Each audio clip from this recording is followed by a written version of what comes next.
Good morning, everyone. My name is Renata Meuter, and I'm here on behalf of HOTSPA, the Heads of Departments and Schools of Psychology Association, to talk to you about how difficult it really is to become a psychologist. Before I start, I would like to acknowledge the Turrbal and the Yagara as the First Nations people of the lands on which I stand as I record this talk, and recognize that these lands were never ceded. I pay my respects to their elders, laws, customs, and creation spirits. So how difficult is it really to become a psychologist? Every year we have hundreds, if not thousands of students coming in to do undergraduate psychology, and we tend to talk to them about the fact that it's actually quite hard to become a psychologist. The common assumption here is that comparatively few of our undergraduate psychology students will become professional psychologists. And as the pyramid on this slide suggests, this is kind of the idea that most of us will have in our heads. Large undergraduate classes, a slow progression to a competitive honors program, far fewer students, and eventually you reach the top, very small top, for the postgraduate training or further professional training. But is this actually an accurate picture? We had a suspicion that perhaps this whole idea of it being so difficult to become a psychologist was largely driven by what we see in a university setting, where we're very aware of how competitive it is to enter an honors program. And we're also acutely aware of the stress and anxiety that students feel when they're trying to get into honors and when they're competing for the few places that we have available in our postgraduate programs. However, of course, that is not the entire picture.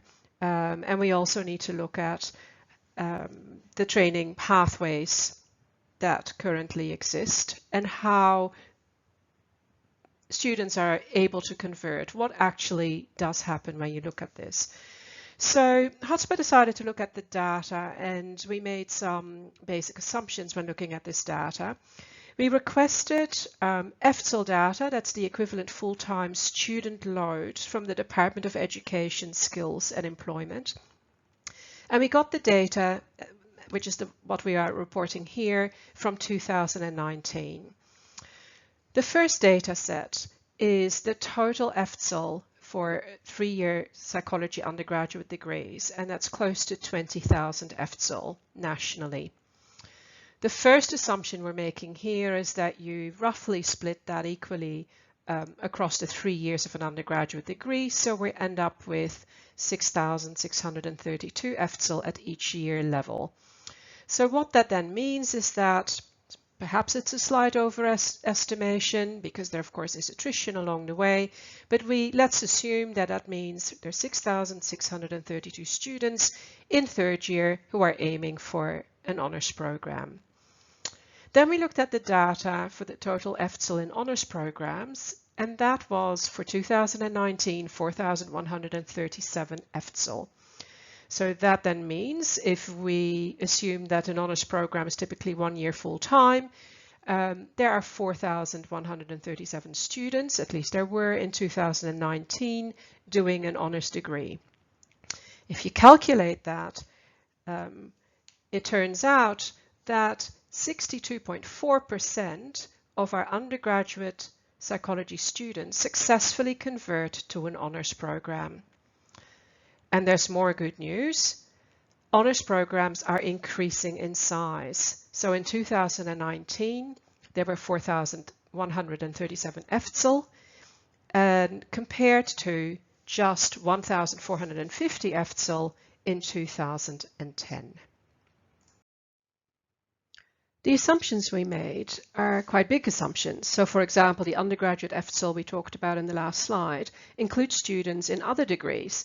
But if anything, that makes our calculations more conservative. So now we have 4,137 honors students competing for what we all believe are limited opportunities for further training. However, some honors students take a research pathway. And what we know from the data is that 1,516 EFTSL move into research, and that's the data from 2019. Now, if we assume here as our fourth assumption that PhDs take 4 years, we know they sometimes take longer, they can take less time, but that means approximately 379 honors students target research as their pathway, which then leaves us with 3,758 honors students competing for the master's places. Now, we obtained the data from this IBA to find that there were 1,894 masters and 5+1 places essentially provisional registrants in those two pathways, which in 2 years is 3,786 places. And if we estimate the places per year, that gives us 1,894 places.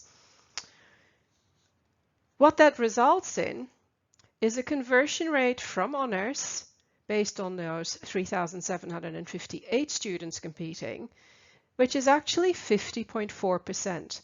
So in other words, there's a 1 in 2 chance of further training for our students.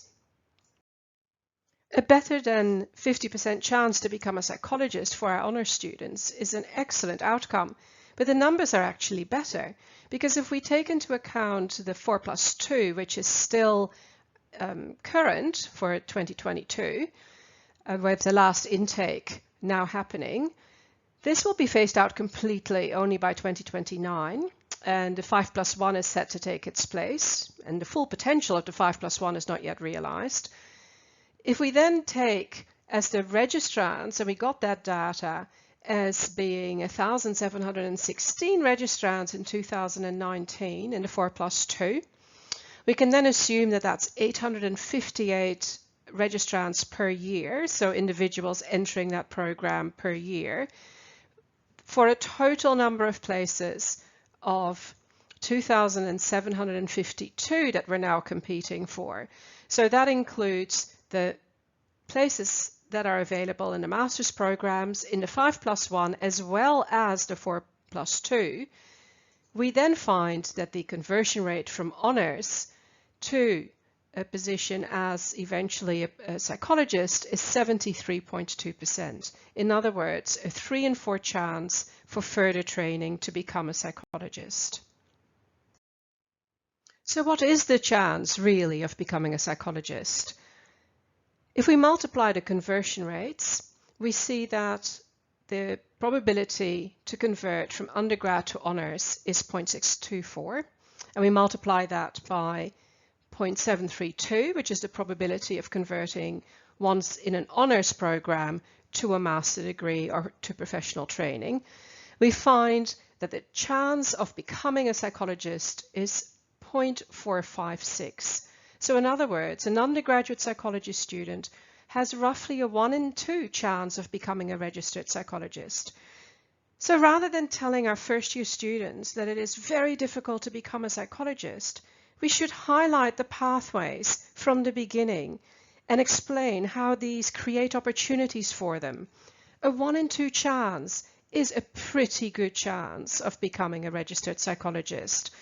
So we should still, of course, be focusing on what our undergraduates can also become, and their other varying pathways, but let's not be painting them a terrible picture, creating stress and anxiety, when in fact their opportunities are much better than we make them out to be. So why does this myth exist? Why do we believe that it's almost impossible to become a psychologist? Largely the reason is because we tend to focus on clinical, and so do our students. And we know that 75% of the 1,300 places in the area of practice endorsed programs were in fact in clinical psychology. And again, this is data from 2019. And if we then say, okay, we've got 3,768 honors students vying for 975 clinical places in a given year, that then becomes only a 1 in 4 chance, 0.26. So those odds look a lot worse, but of course clinical is not the only option. What is the likelihood then of a first-year psychology student becoming a clinical psych? Well, again, multiplying the conversion rates, we come to a 1 in 6 chance of that happening, 0.16. Now this is talking about our students generally, and what we haven't talked about is what the outcomes could be for Indigenous and Torres Strait Islander students in psychology. What happens to an Indigenous and Torres Strait Islander student when they enter an undergraduate psychology program? Do they have the same odds? Is it as likely for them that they will become a professional psychologist? To establish how our Indigenous students fare in terms of their conversion to honours and then subsequently to postgraduate training, we looked at the data in terms of numbers that we received in response to an inquiry that HotSPA made to all institutions, all members of the HotSPA. And in all, 37 institutions out of 42 provided us with their Indigenous student numbers. And also at the time, because we asked for that, the details of how they were going with embedding Indigenous knowledges, and that latter aspect we talked about at a previous OSPLAT conference. Now you can see from the numbers here that there's a considerable increase in the number of Indigenous students in honours programs, as well as in the professional postgraduate programs, with a slight dip for the research pathway. Now, to answer the question that we've been asking all along in this talk, we used the data for 2019 to be able to make a direct comparison with our other data. We now look at the conversion rates for Indigenous students. The first thing to notice from this table is that the percentage of Indigenous student load in our undergraduate programs nationally sits at around 2%.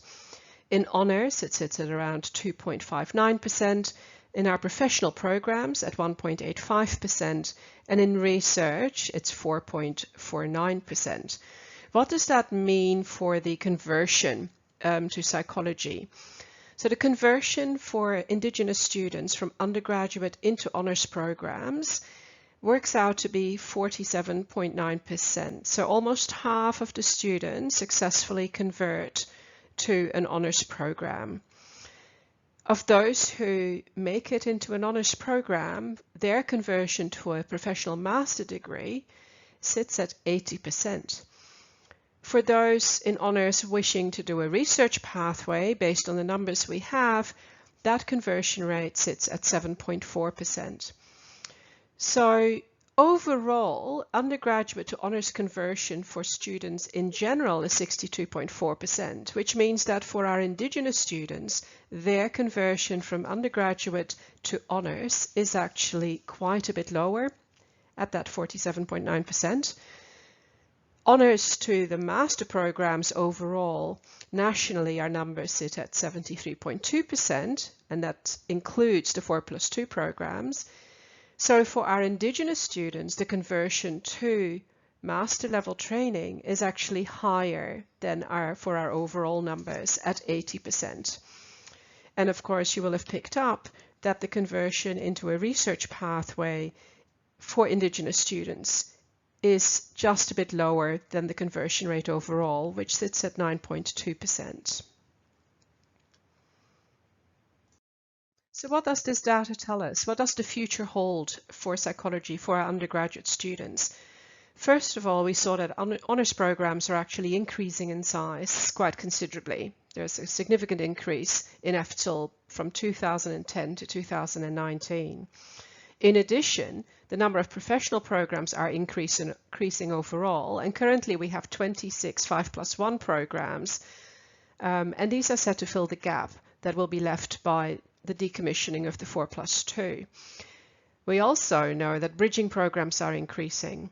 So the numbers that we've calculated in terms of conversion, the chance to become a registered psychologist, are really very good. So that's a 1 in 2 chance, as we saw, to become a registered psychologist. And of course, an area of practice endorsement can be achieved via a bridging program. So anyone who becomes a registered psychologist via the almost decommissioned 4+2 or a 5+1 can still achieve an AOPE via bridging program. What is particularly heartening, I think, is that our Indigenous students, once they successfully convert to an honours degree or enter an honours degree, have an 80% success rate in becoming a registered psychologist. What it does also show is that the conversion from an undergraduate program to an honours degree was quite a bit lower, and the difficulty I think everybody would say they have is in getting Indigenous students into our programs at undergraduate level and retaining them and supporting them to do well. Considering how well we support our students in our undergraduate program is a nice segue to some additional data I thought would be of interest to this group, and that is related to how well we actually prepare our undergraduate psychology students for the real world. And I know this has been a question that has been concerning many of us as we support and teach and train our students, particularly in how we prepare students who do not enter either a research degree or professional training. How well do we prepare them for the other positions? What do they know about what they've learned from their degrees? What I'm going to give you now is really a snapshot based on a report that HotSPA commissioned and was prepared for HotSPA by Graduate Careers Australia, GCA. And this was in fact an update to an analysis HotSPA requested in April 2015, an analysis of the post-study outcomes of graduates from 3-year equivalent bachelor degrees in psychology. Now this report was based on the 2020, this current report, on the 2020 graduate outcome survey data, longitudinal, and on the 2013 Beyond Graduation survey. Both of these surveys investigated activities, outcomes, and experiences of higher education graduates approximately 3 years post-completion of their degrees. And these surveys, but in particular the Graduate Outcome Survey and its earlier incarnations, have run since 1974. It's one of the quality indicators for learning and teaching, for the learning and teaching suite of surveys and reports. The report we commissioned used Field of Education Code 90701, which is the code for psychology. It included international graduates, but only included those who completed a 3-year undergraduate degree. And for the 2020 GOSL, there were 21,895 usable undergraduate responses. So there was a 50% response rate from graduates overall, and of these 6.6% were psychology undergraduates. So we had 1,499 cases contained in this report. So that's equivalent to 58% of psychology graduates for whom we had responses. I'll leave you to have a bit of a look at the table here. So psychology is at the top with its 6.6% rate of respondents, and that compares favorably to, for example, health services and support, which is slightly higher, not so well compared to humanities, culture and social sciences, where the response rate was 11.4, much higher response rate than in medicine, and somewhat lower than in nursing.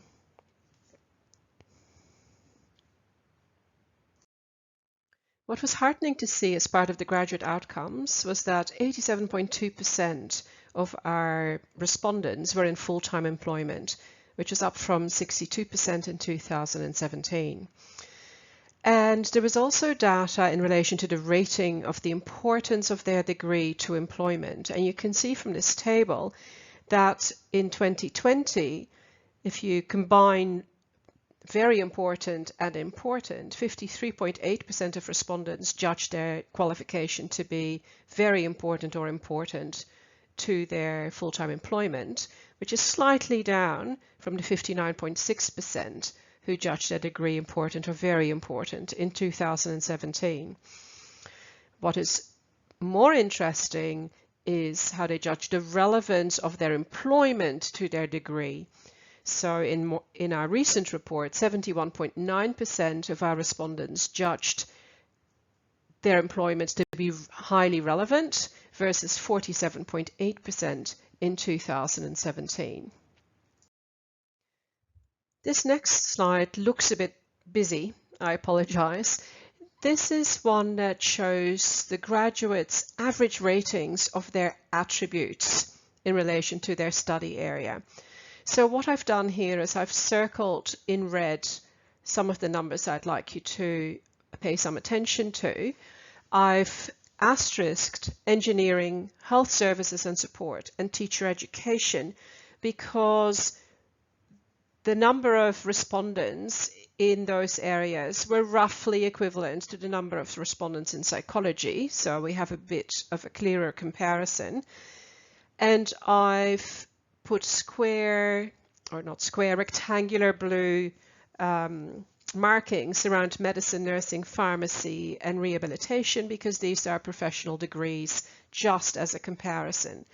So the attributes that the graduates were rating were foundation skills. Those consist of oral, written, communication, problem solving, knowledge integration, independent thinking. They rated their adaptive skills, broad general knowledge, ability to develop innovative ideas, adapt knowledge to different contexts, etc. And team and interpersonal skills, so working well in a team, ability to work well with others from different or multicultural backgrounds, understanding different points of view. So it's good to see that our graduates rate themselves as pretty high on their foundation skills when you compare that to groups of roughly equivalent respondents, such as in engineering and in teacher education. They don't fare as well compared to in their adaptive skills and attributes at 78.1%. And also not very well in their team and interpersonal skills. And both those outcomes are a bit surprising and disappointing given how much time we spend in our undergraduate programs emphasizing that